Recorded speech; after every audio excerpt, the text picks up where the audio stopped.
Hi there. So this is Lou Martin, and my podcast and YouTube are called Awakened Spirits Network.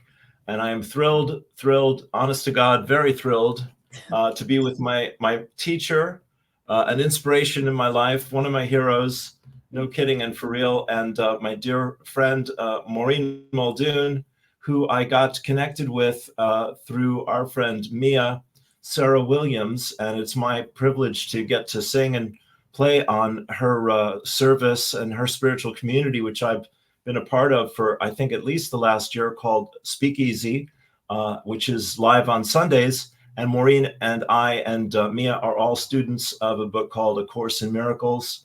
Maureen Muldoon, how are you doing today? Wonderful. I'm so wonderful. I'm so happy to be here. And I love that you said I get to sing and play, because I do feel like, you know what I mean? Like Yes. when we got together, that's all we did. We like sang and played, and then we had like some deep conversations, and then we like ate and sang and played some more. And for me, that's the real elixir, is just really being able to be in your joy and in your self-expression, and to have fun. Yeah. Yeah. Amen. Amen. Yeah. Beautiful. Beautiful. Yeah. Well, I had the pleasure of connecting with Maureen in person. She's where are you living now exactly? I'm in outside of Chicago, and then Okay.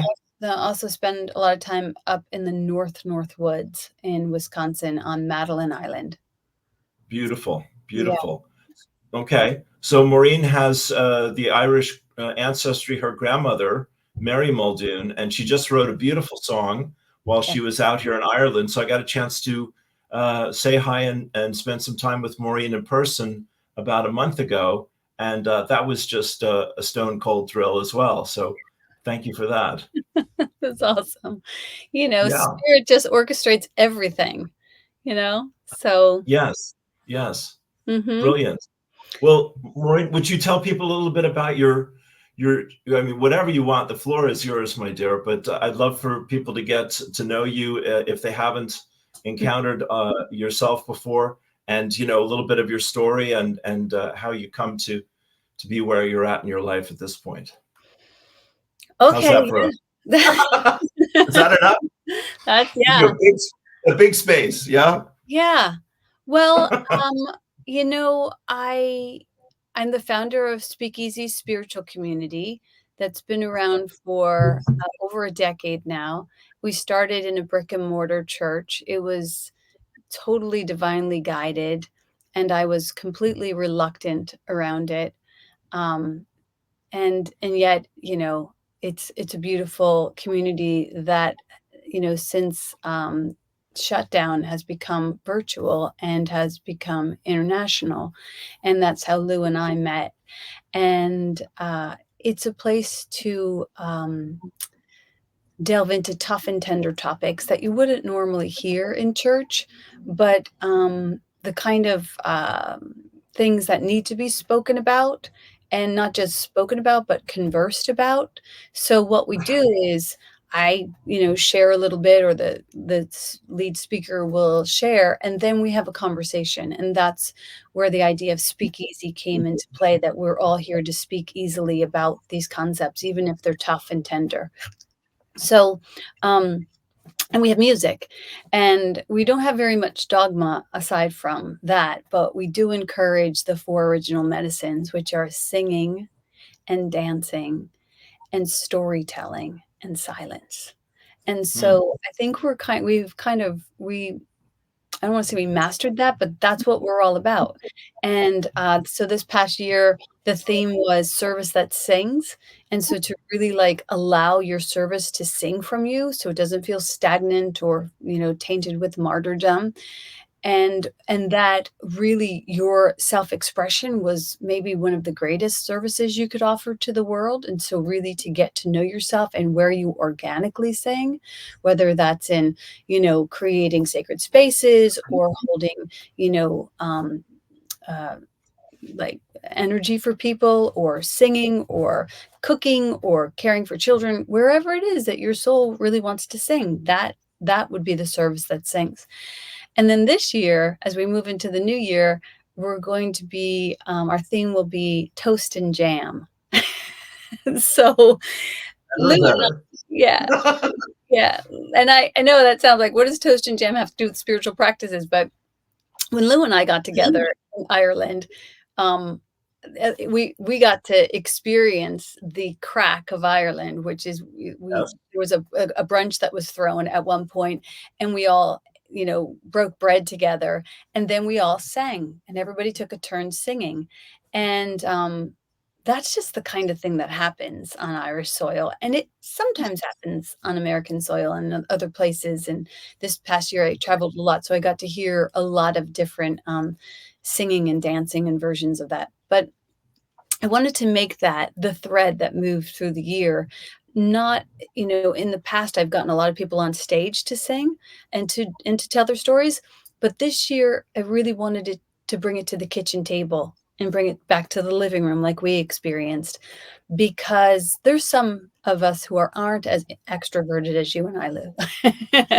and and getting and getting people to, like, even share a thread of poetry or share a quote, or offer something up of from their mystic and from their muse. And for me, I feel like, if the world is falling apart and we're all going down with this thing, like, let's be like the musicians on the Titanic and sing our way there. Right, right. Beautiful, beautiful. At the end of Yellow Submarine, the four Beatles come back after the cartoon is over, and we see them in real life. And John Lennon says, "There's only one way to go out after that." And McCartney asks, "How's that, John?" "Singing." Yes. So there you go. Yeah. We're going out singing. And I know that those medicines really waken the soul in a way that a lot of practices can't, I mean, and certain, sometimes, especially with the Course in Miracles, we get kind of cerebral. I mean, it's so dense, and we kind of have to chew our way through it, which is beautiful. Sure. But Yeah. then the application of it is when you get into stillness or meditation and you let it integrate. And sometimes with singing, you can let it can integrate. And with chanting, it can integrate. And with telling personal stories, it becomes integrated because you're applying it to your real life situations. And so the study and the conversation is great, but the integration, I think, can best be served through singing and dancing, through stillness and storytelling. And so, yeah. Beautiful, beautiful. Well, very good. I mean, toast and jam. Yeah, better. Well, I got to tell you, the way Okay. that Toast and Jam came to be was that, like, 11 years ago, I started this thing called Voice Box, where I would get people on stage and they would tell their stories based on a song. And then Kathy Richardson, who was the lead singer of Jefferson Starship, would listen to their story for the first time while they were on stage. And then she would sing a song based on their story. So this night, we produce it once a month, and it's been going on for the last 11 years. And it's just this beautiful community builder. And it's just this spontaneous, creative, ebb and flow between music and storytelling. And I just love that. But when I first pitched it to her, I called it Toast and Jam, and she loved the idea, but she didn't like the name of it. So she was like, let's call it, I think it was actually Megan Wells who said, let's call it Voice Box. And so it became Voice Box. But but after breaking bread with you at brunch that day and coming home with some jam that our friend Olive made from her garden in Ireland, and enjoying the jam on my toast, I was like, we got to bring back Toast and Jam, And so, because, like, first of all, it's super easy. Everybody has a toaster and a thing of bread and, some jam, or they can get some jam, and, keep it super simple, but, like, really foster a place where people can break bread and share stories and songs. Like, that just feels like heaven to me. Well, honestly, darling, this is what I love about you. You understand the principles, and you walk the talk, and you've died and been reborn 100 times, like everyone on the path here. And you're all about, let's have a little fun while we're on our way. Let's liven this thing up. Let's loosen up a little, everyone. Let's let our hair down. I actually wrote a song once called "Let's Have a Little Fun." Okay, Yeah, okay. yeah. Very good. Well, I look forward to hearing that, Mhm, mhm. I mean, you're let's talk about the wonderful song you wrote for your grandmother, and can you tell a little bit about that story? Yeah, I wrote it up on Madeline Island. Some of you might feel like there is a place where you go to where it feels super fertile for your creativity. And for me, that's Madeline Island. I felt that way in New York. I felt that way in Los Angeles just because there was such a hub of energy around all the time and being around other creatives. And I really feel that way in Madeline. I really feel that way in Ireland too, actually. It's just easier to flow for me in some places, and maybe some people relate to that. So I was on Oh, my way driving up to the island last year, and I was thinking about my, ancestral, lineage and, just all that that meant for me, and I was in the process of getting my Irish citizenship, which I put all the paperwork in January, and, suddenly, and this is how it usually happens for me with music, is that I'll just hear, like, the hook of it, and it'll just repeat itself over and over, and so I began to hear, the hook of, the chorus, and it was, "On the cold winter wind, I hear a call on the cold winter wind, please bring me back to my dear Ireland," and, so because I had an 8-hour drive, I got to sit with that stewing of those lyrics, and thank God for voice recorder because you can just lay it down as it comes, right? Because sometimes if you don't, it will fly out the window and then you'll be hard to retrieve it. I know that you know that. And oh so, yeah, oh yeah, yeah. so I got up to the island and it just kind of flew through me, and there were a couple of open mics up there that I got to go to, and I sang at one of them, and they loved it, and I got to close out at the big top with this song, this original song with this full band behind me, and I just love, like, when things are for you, they just flow into form so effortlessly, and when they're not, they don't, and it's okay. It's okay when they don't, because it just means, like, it's energy that's going to be recycled in some other most majestic and miraculous way, and probably even better than the thing that you'd been hoping to funnel your energy into. So anyway, Yeah. yeah, so I wrote it, and then Maisie Bull did the lead sheet for me because I don't really write or read music, but today when you're a musician, you don't have to know all those things. That's such a we're living at such a beautiful time, right? Oh yeah. Yeah, Yeah, yeah. and then I signed up for this retreat in Ireland, led by the Trailblazers and Kathy Scott, and it was all about homecoming, and, like, I just knew in my soul, like, I hadn't been on a retreat. I run a lot of retreats, but I hadn't actually gone on one myself, but, like, my Mhm. finger just pressed it before I could even think about it. My soul was like, "That's for you." And so once it was done, I said, "Well, while I'm there, I should go over to where my grandmother lived and see if I can find out where she lived, and then see if there's a recording studio around there to sing it on Irish soil." Right, right. And Well, so yeah. yeah, so did you manage all that? Did you know? Yeah, and in fact, our good friend Olive, who runs, many beautiful, healing modalities and businesses, but she has a place called the Butterfly, Cottage in Meath, Right? in Westmeath, I think, and, Okay. so I she told me about it because she's a singer and she has albums out. She is the voice of an angel, and so Mhm. I was like, "Oh my gosh, great, so you know where that is," and then she was saying, "You could stay at my house, I won't be there because I'm gonna be out of the country," and I was like, "Oh, I don't think I'm gonna stay at your house by myself, and but I'll that's fine, it's all good." And then, like, 3 days before I was ready to leave for Ireland, she was like, "Oh, I made a mistake, I'm actually gonna be there." And I was like, "You are?" And I was like, "Meet me at the studio," and so she did, and I was like, "Can you sing backup?" Oh my god, she, like, did these harmonies on the song, Mm, that were just, mm. like, so beautiful, and again, it's like, you don't have to plan it because the Holy Spirit has the piano.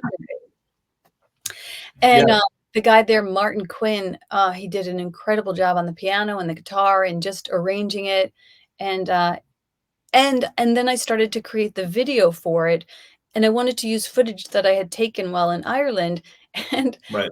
so I used footage of, like, this beautiful healing, I wanna say she's like a shaman, and she runs this organization or this home called, The Hill of Women, I think it's called, and, I'll give you her exact information. You can put it in the show notes because she's a gem, and, Okay. So I put her in the video, and just the editing that I did sort of made it look like she was playing this role of Mary Muldoon, my grandmother. And I was like, Right. I sent her the video. I'm like, what I took this video just because it was so beautiful while you were teaching us. Like, it was Yeah. stunning. She was like in this forest, in this ancient Yeah. forest in Ireland. Yeah. And I just took this footage, and I said, but when I started to create it, you kind of like show up as my grandmother. You auditioned for Yeah. a part that you didn't know you auditioned for, and you got the job. Right. Right. And Right. she was like thrilled with it. She was like, it was lovely. It was great. And so again, like, spirit sort of weaves these things together for us and makes it super easy when it's supposed to happen. Yes. Yes. Absolutely. Well, it's practicing the course again, which I'm doing now in a daily group with Mia, which I haven't done for years. And certainly that inspiration came from meeting you and Mia in person, and the group. I mean, I'm not playing and singing it every Sunday morning, over here in Ireland. It was just such a beautiful time together for all of us, Saturday night and Sunday morning. And we had a great conversation, you and I, that Saturday night. Yeah.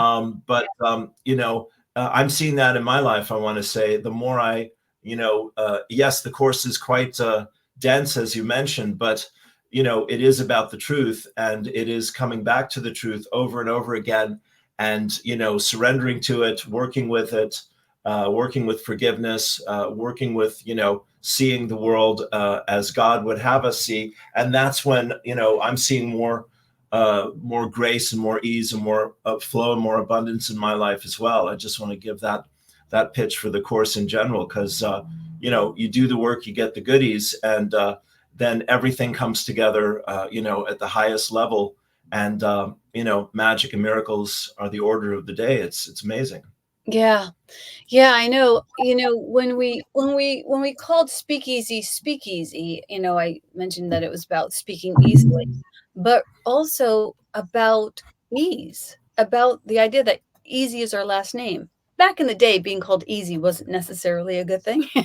but but That is pluses and minuses, yeah, sure. but like, when we do these spiritual principles and when we forgive, when we remove the blocks to love awareness through forgiveness, the only thing that's left is flow. So Mm, it can, yeah, it can be super easy. yeah. And it's interesting when we don't allow it to be, when we make it a problem, when we, make it confusing, when we make it hard. Um, Mm, that mm. those are interesting facets of the ego, you know? Sure, sure. Let me ask you this. Yeah, well said, my friend. What I'm seeing, uh, I'm American living in Ireland, and I'm still quite, obsessed in a nice, healthy way from time to time about the political thing, and both here and there. But what I want to say, Maureen, is that what I'm hearing all of a sudden is people in these, more mainstream realms are talking about God and bringing God into the conversation, both here and there. And are you seeing that? Do you have that sense that suddenly this is like an open topic for discussion, or what's your Yeah, sense about I mean, I've always been a person who wears my heart on my sleeve, it? Yeah, so if you I believe knew that. me, you would know that, if I'm around, we're gonna talk about spirituality, or it's gonna have Yeah. I'm not gonna shy away from that, So I I don't really have too many conversations that are outside the realm of including spirituality in it. I just don't. I mean, but also I consider creativity to be God's favorite, church. So Yeah. so, Yeah. and when we talk about creativity, I also think that we're channeling. So we're going to talk about whether you call that God or creative genius or source or whatever. I think that, uh, I mean, I've never been one to be shy about those things. So the fact that other people are talking about it, or that we're seeing it more, um, yeah, and I think we can't see it enough. You know what I mean? I think, No, I sure. don't want to sound like a zealot, but like, Oh, go on. Yeah. Um, yeah. There's no need to Well, exclude our spirituality from anything. I mean, that's sort of the yeah, breath. That's the breath that carries the yeah, words. So yeah, to pretend that that's not what we're talking about is illusion. Is that that's yeah, and again, I know that sounds sort of crazy, and I know that a lot of people might not live there, but but I think deep, deep in our souls, we actually know that. We actually know that yeah, we're spiritual beings having a physical experience for a temporary time, to say something that's just a total old, hack slogan, but really live that. I think more and more people are waking up to that for sure, and more yeah, people are creeping out into the conversation, and more people are wearing their heart on their sleeve. So yes, yeah, I think and what you focus on increases. sure, So you're sure, waking up every morning talking about spirituality, you're gonna start to see spirituality thread throughout your day. sure, fair enough. Yeah. Yeah, Uh, no, it's exciting. It's exciting. I just did an article for my friend Ian Morris, who I'm thinking it we'll have our interview here on his new platform. His record label is listening to smile.com, and his magazine is called Frequency Minded Magazine, or Frequency Minded Music. And Ian's an amazing soul, another very enlightened friend on the path. mhm, And he's creating the space like you have. A container is the word that comes to mind, for creativity, community, consciousness. The three C's that ring my bell, and I'm sure yours as well. yes, And yeah, I'm just I'm definitely seeing, like, wow, suddenly doors are opening, ideas are being re-examined, like God, yeah, like faith, like Jesus, whatever. It's just, everyone, what is religion, what is spirituality, et cetera, et cetera. Do you know this teacher, Matt Kahn, Kahn? yeah, not No, enough to yeah, really, but yeah, I've heard of sure, his, and I can sure. kind of see Well, in my mind, but sure. I will send you, if I may, an interview he did today, which was really quite a revelation about all of this. yeah, Um, Talking about being spiritually awake when he was 8 years old, and his journey. Yeah, yes, yes, it was a jaw dropper. His journey. So I'm just seeing, suddenly we're all getting pushed to the front of the line with these ideas suddenly.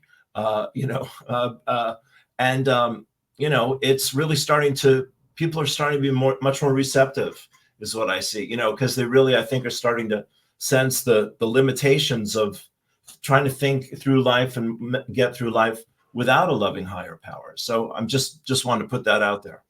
yeah. I feel like there's, and we hear so many people talking about like this great awakening, that's happening, and that there are still people who are in great fear too, and that Mm, it's like almost like, the sun is rising, and for those in the vibration of love are like, oh, the sun is rising, it feels amazing. And for those who are in fear are like, "Oh my god, I'm a penny on the track and the train is coming and I'm gonna be smattered. Like, this is going mm, to kill me." And so mm, though we're seeing the same thing, we're not seeing mm. it the same way, Sure, sure, fair you know? enough. Yeah, Yeah, yeah. so it's I think it's a great dividing time, though. It's like you're Mm, either gonna go one way or the other, and, yeah, I agree with that. yeah, There's a real split happening, isn't there? yeah, You At the moment. yeah, Yeah. Do and you, do you sorry, go ahead. Just very briefly, Hunt, there's a cartoon, one of the posts, it's two guys sitting on a train, and one's looking out at the sunny side and smiling, and the birds are singing. The other one's looking out at the cloudy side, and he's, you know, Mm, sad and frightened and all that. Yeah, it's getting more subjective and more self-reflective every day. yeah. And I wonder in regards to the principles of A Course in Miracles where it says it's all a projection of my mind. It's like, okay, so I'm waking up and I'm also seeing the fringes of my fear.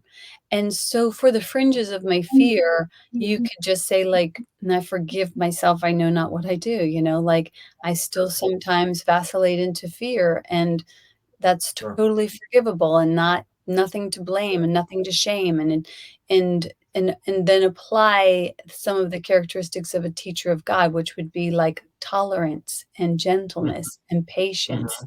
Mhm. Mhm. So the great news is this Course in Miracles isn't like a theory that lives on the page. It's so applicable, you know? Yeah. Yeah. Well, would you tell people a little bit about how you found the course? Because that's just a lovely story. Sure. I when I was younger, I was, in my early 20s, I went to Yugoslavia with a friend of mine. And I had heard about Yugoslavia and Medjugorje before. My mom passed when I was younger, and she had all of these pamphlets of different, holy places and healers. And there was the story of these children that were getting apparitions from the Blessed Mother and receiving messages from her. And I remember reading it, when I was like 11. I remember thinking, like, I want to go to Yugoslavia. I had dyslexia, so I could barely even say the word Yugoslavia, especially, So I went to my sister and I was like, where is this place? And she's like, it's halfway around the world. And I was like, oh, I'll never get there. So anyway, I'll try and make the story short.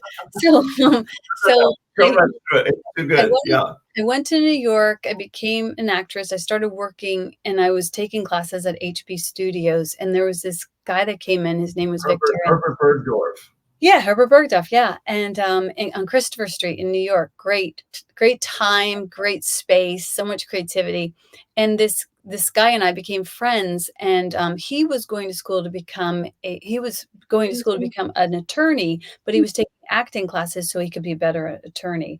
So, and he was and he was putting Lovely. himself through law school by scalping tickets, all of the different concerts around Chicago.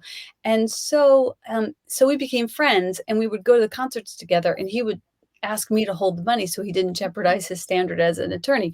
Now I was young, you know what I mean? I had nothing to lose. I had already lost something very valuable to me, which was my mother. So I just, was like in that time of your life when you just do whatever and you have nothing to lose. And so I was like, fine. And I sat front row for Rolling Stones and for, Billy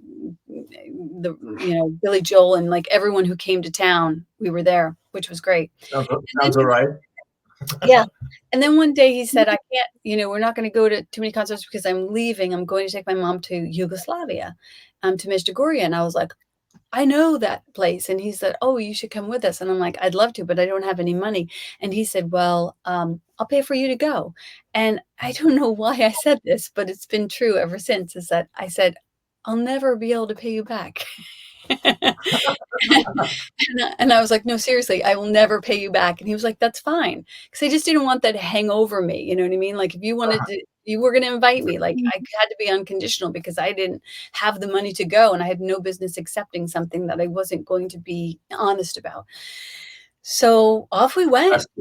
Bless you, my friend. Yeah, Yeah. we went to Yugoslavia and we went up the hill and we went in the middle of the night and there were stars and there was the sound of sheep and there were people from all over the world saying the rosary together in different languages. And I thought I had touched heaven and I was just overwhelmed with it. And then at the end of their talks, you could ask questions. And I had come from a religious background that kind of didn't really approve of all of the questions that I had. I mean, I had a lot of questions. And so I got kind of shut down when it came to question asking. So I thought I would never ask a question. And I was pretty shy to begin with. So come time for the question answering and my hand goes up. And I did have a question, but I didn't have an intention of asking it. And the reason I had this question was because the story that they were telling about the Blessed Mother was that she was weeping and crying that we had been so disposable with our children. And it felt so heavy and sort of guilt-ridden. And my question was, what makes her laugh? Oh, does she ever laugh? And if so, what makes her happy? Good questions, Maureen. Fabulous questions. Right? A revolution in the question. Yes. Well, so the funny thing happens is they answered the question, but as they answered it, I couldn't hear what they were saying. It was almost like it just went wah, wah, wah, wah, like some sort of warped film. And I just thought, what just happened? Like, why did I ask that question? And I felt like everyone on the hill like turned to see who the town idiot was. But that's not really what was happening. What was happening was exactly what just happened with you, which is I stood there and I looked down and there was this woman next to me who was like 1,000 billion years old, and she had these bushy eyebrows, and she had these hands all gnarled up, and she looked up at me under her little black prayer shawl, and she said, just like you said, she said, "Good question, honey." And I was like, I had a healing. I was like, I asked a good question. Like, I didn't know that that was even possible because I'd been so shut down. Hallelujah. Bless you. I was like, I was like 21 or 22. Right. So that was a healing for me. And then the next question, or a few questions later, somebody said, "What books does the Blessed Mother recommend?" And in my mind, I thought, that is the dumbest question ever, because the Blessed Mother doesn't read books. Turner, you know what I mean? So she said, my son is working with 2 therapists in New York City, and they're writing books together. And she mentioned some names. Now, this was before beepers. This was before phones. So I didn't have anything to write it down on. And my mind was already scrambled, as it usually is when you're 21 years old and your frontal cortex isn't even connected yet. But I remember thinking, I better remember at least one of these titles. And the one that I remembered was A Song of Prayer. And I thought, Song of Prayer, Song of Prayer. I got to remember Song of Prayer. When I get back to New York, because I was living there at the time, I'm going to hunt down these 2 therapists, and I'm going to figure out what this best, the Blessed Mother's like top, book suggestions are. But what Right. And can I just, Yeah. sorry, 1 second. So let me just say, for people who know the Course in Miracles, it came through 2 therapists. Yes. Right. Yeah. Yes. And so, anyone who knows the Course, you fall out of your chair when you hear this, on the hill of Medjugorje. Yeah. Yeah. I didn't know that at the time. I didn't know anything Right. about A Course in Miracles, Right. or Song of Prayer, but it was Bill and Helen Schuckman in New York City. Right. So I go home and I think I'm going to find the book, but instead I get pregnant, and then I get married, and then I get divorced, and then I get sober, in that order. Like, it was just like, major classrooms are coming for you. And Passed every test, my friend. You passed every test. That's exactly it. And then and I did look for the book, but I couldn't find it. But when I was ready, when I was anchored in California, when I had my opportunity to have a major forgiveness with my former husband,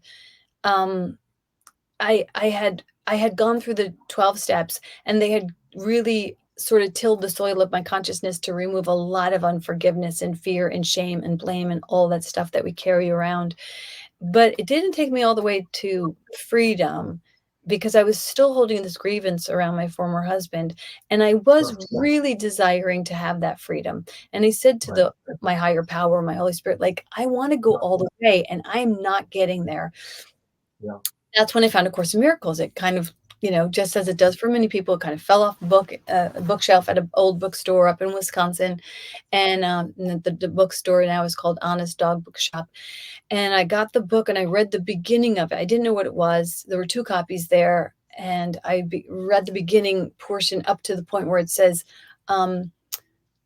"This is A Course in Miracles. Please take note." No, it said something like, this is a required course. Yeah, no, it says, "Nothing real can be threatened. Nothing unreal exists. Herein lies the peace of God." That the book could be summed up in that nothing real can be threatened. Nothing unreal exists. Herein lies the peace of God. And I was like, I do not understand any of that, but I need to buy these books. So I took both copies of the same book. Yeah. I got both copies. I didn't know they were the same book, because they both looked a little bit different. But I took them home with me to Los Angeles. I started studying them, and I started sharing them with friends. And then, because I had writers groups in my home, and I had 12-step meetings in my home, one of my friends just said, like, what is this thing that you're talking about? I'm like, it's called A Course in Miracles. And she's like, why don't you put a group together so you can tell us more about it? And I'm like, okay. I didn't know there were tons of people studying it. I didn't know anything.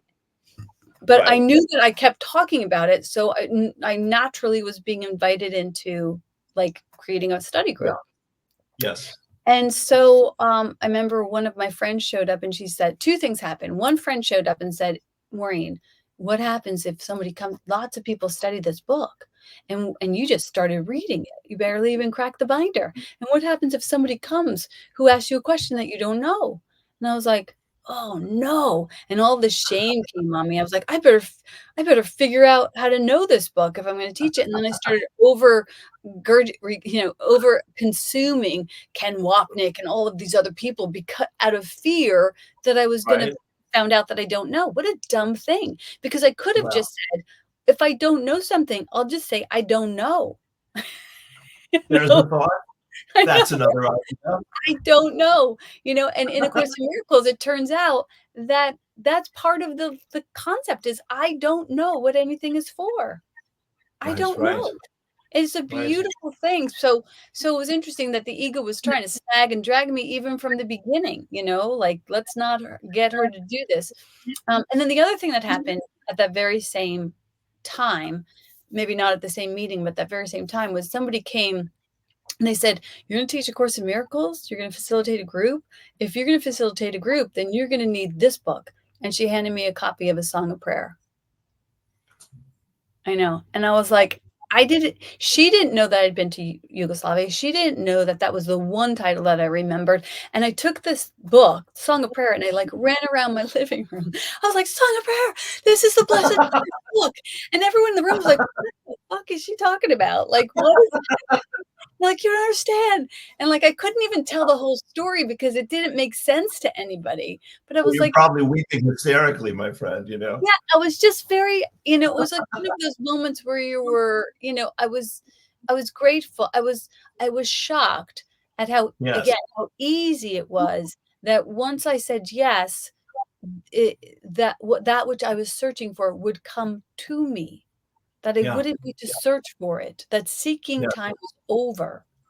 Yes. A shocking concept to most of us, Yes. myself included. Yes. It can come to us.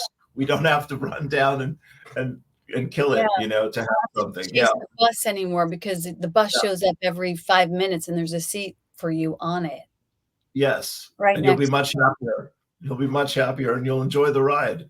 Yeah, and that is the first real building block of A Course in Miracles is trust, is to fully trust that you are a trust fund child of God, that you are supplied and supported and sustained by the love of God. That is a concept, but the embodiment of it is like looking at a postcard or of the ocean or diving into the ocean. It's, Right. Right. so Big difference. Yeah. yeah, but for many years I just sort of looked at the postcard. You know what I mean? And then I was like, "Oh, you're supposed to apply these things to your life." And then I started to meditate on the concepts. And so after like, 20 odd years of studying this, it just gets deeper and deeper and deeper. And what I like to say is like when we're in the community conversation every morning on Miracles Live 365, it's like having fresh baked bread every day. Another nod to toast and jam. What a brilliant storyteller you are, my friend. Coming full circle at the last turn. Yes, yes, yes, yes. Yeah. Yeah, no, I mean, I just Yeah. so yeah, That's how I heard this. sorry, go ahead.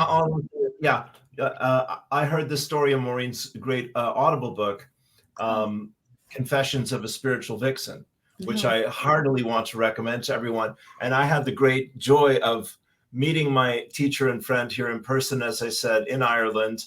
I'm here, exploring my Irish roots. And so we had all that to connect with a couple Irish Americans in Ireland talking about the Course in Miracles and all this. And so I finished Maureen's book. I'd started it before she came and finished it afterwards. And it's really worth your time because it is like the story you just heard. It's an incredible story of spiritual awakening. And she leaves nothing out. She shares every detail. And again, yes, you live with your heart on your sleeve. And it's a joy to know you and be on the journey here with you. So I just wanted to put that in there. Thanks, Lou. I appreciate Yeah, it. sure. Yeah. So after many years of studying it, I was invited to give some talks at the Bodhi Spiritual Center in Chicago on A Course in Miracles.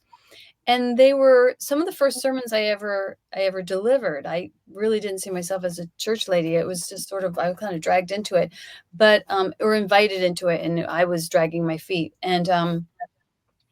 And so when I gave those talks, I was also taking Marie Forleo's business school online. And she often talked about like add value. If you get invited to do something, add value. So I was like, oh, I should add some value to this. So, and I'm a 7 on the Enneagram, which is just like, I just like to throw a party on the parade. So like, there's just never enough. So I was like, Right. okay, I'm going to do the 3 talks, and then going to have some filmmakers come in who had done a documentary on A Course in Miracles, and we'll do a movie night. And then we'll take people through who are interested into the first 21 lessons of A Course in Miracles. And we'll just do it as 21 days. It'll just be a 21-day offering. So I started to do that. And at the time it was on free conferencing. And, this was about, 11 years ago, maybe 12 years ago. And when we got to like day 15, there was about 100 people on the call, and they were like, Right. we want to go the distance. Not all of them. Some of them were like, we want to go the distance. We want to do 365. And I was like, I'm not doing that. Because I was such a hummingbird. I was such a hummingbird. I was just flittering from Can I just take a moment to appreciate that? That's good. That's good. Yeah. Go on. Yeah. Like one day I would journal, one day I'd do yoga, one day I'd swear myself to be a Buddhist devotee. I mean, like, I just couldn't like really anchor into anything. And I loved everything. And so I was like, I am not getting up 365 days with these people. That's not going to happen. It's not in my Rolodex. But I knew at that point, at least to ask the Holy Spirit, is this mine to do? What a great idea. Yeah, right. Novel, isn't it novel? What a rare and great idea. Bless you. So I asked the Holy Spirit, am I supposed to take these people, like wake up with them 365 days? And the Holy Spirit's response to me, and I've always been sort of intuitive and clairvoyant. So when I talk about hearing voices in my head, I hope I don't sound crazy, but I think I'm in the group of people who acknowledge that this is an actual thing. But anyway, the voice that came said simply, do you have better plans? And I was like, I was like, yeah. Damn, I don't even know what to reply to that. And so it's been 11, 12 years, and I've not made any better plans. And, it went from 1 call a day to 4 calls a day, and now having a call in Ireland. And there's about 14 different facilitators who support the calls. So all of them are just passionate, kind souls like Mia Sarah, who just like hold space for Holy Communion, for you to sort of wade your way through the wreckage of your past and witness the sunrise together, the SON sunrise together. And it's beautiful. Yeah. It truly is, my friend. Yes. How to make God laugh, tell him your plans, is one of my favorites. I mean, Maureen, you're like, I've been channeling, for years, hon. And, I've hung out with a lot of bright lights, and I just want to defend your description of your intuition. You are, as I've said to you, Jesus, God Almighty, you are clear in your relationship to spirit. And, I just think that is one of the greatest gifts that any of us can have, is to trust, the deep inner voice, and, and ask, and, that is it. It's, for me with the course, it's a daily practice. Again, it's being reminded every day, all you need to do is trust and ask, everything will be revealed. So I just wanted to put that out there. Yeah. And, just flying off your last statement of, if you want to make God laugh, tell her your plans. But if you want to laugh, listen to God's plans. Yes, even better. Because as I listen to God's plans, I wake up laughing every day with this group of amazing people who get on and open their hearts and laugh and cry and navigate and connect. And, and it's not all like rainbows and butterflies. Like, there have been a couple of times that we've gotten on the call where, 3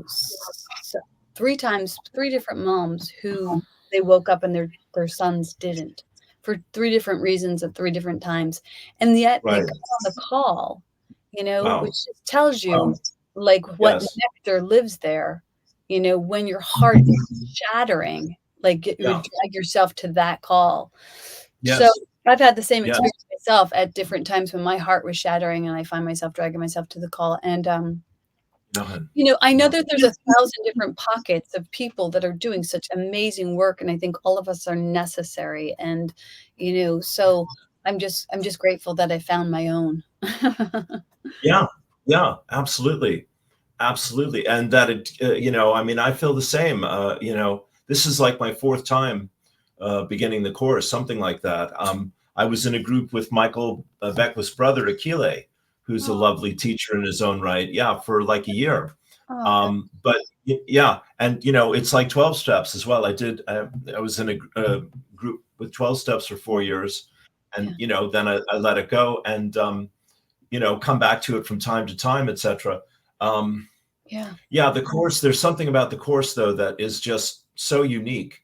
Mm, I have a lot of friends here in Ireland who are born again Christians, we'd say in the States, very evangelical, and mhm, it's only Jesus and everyone else is, off, not good enough, and mhm, I'm like, I was saying today, we had lunch together. I said, you guys are Jesus only, and I'm Jesus also, mhm. like he's great. And there's some other great teachers out here as well. But just to come back to the course, what I love about this book is that it's the principles Mm. and the teachings of truth that are the essential, thing about the book. It's not a personality or a story, Right. Right. I think Jesus's name is mentioned maybe once or twice in the book. I should clarify that, but maybe it's not even at all. And that it's Christ, and that Christ is, you're Christ. This is heaven. We're Yeah, each Christ. And yeah. so Christ as Buddha, Christ as, as Jesus, Christ as Mary Magdalene, like it's all, back Christ of is all of Muhammad. yeah, Yeah, back of yeah, all of it is Christ. yeah, Is back of all yeah, of it is light, so yeah. um, The higher self, soul, and spirit yeah, of and humanity. even the scribes of A Course in Miracles didn't put their name on it. Like I kind of love that. I did a talk recently about channeling, and it's like, you don't want to put your fingerprints on things if you recognize that you are that fluid light and love. What's to take ownership of? And Yeah. yeah. So, No, you know what I mean? God's not worried about who gets credit, God's Yeah. just looking for a voice. God has 1,000 pen names, and yours is one of her favorites. Sure. Yes, yes. The rocks will say my name if you will not speak. There's a line like that in the Bible. Yes. Yeah. Yep. Someone Yeah. would So, I think go in on. the Course in Miracles, it also says, like, when you call to a brother, you deny him twice because you're calling him by his identity, and he's also agreeing to that identity when really it's just God meeting God.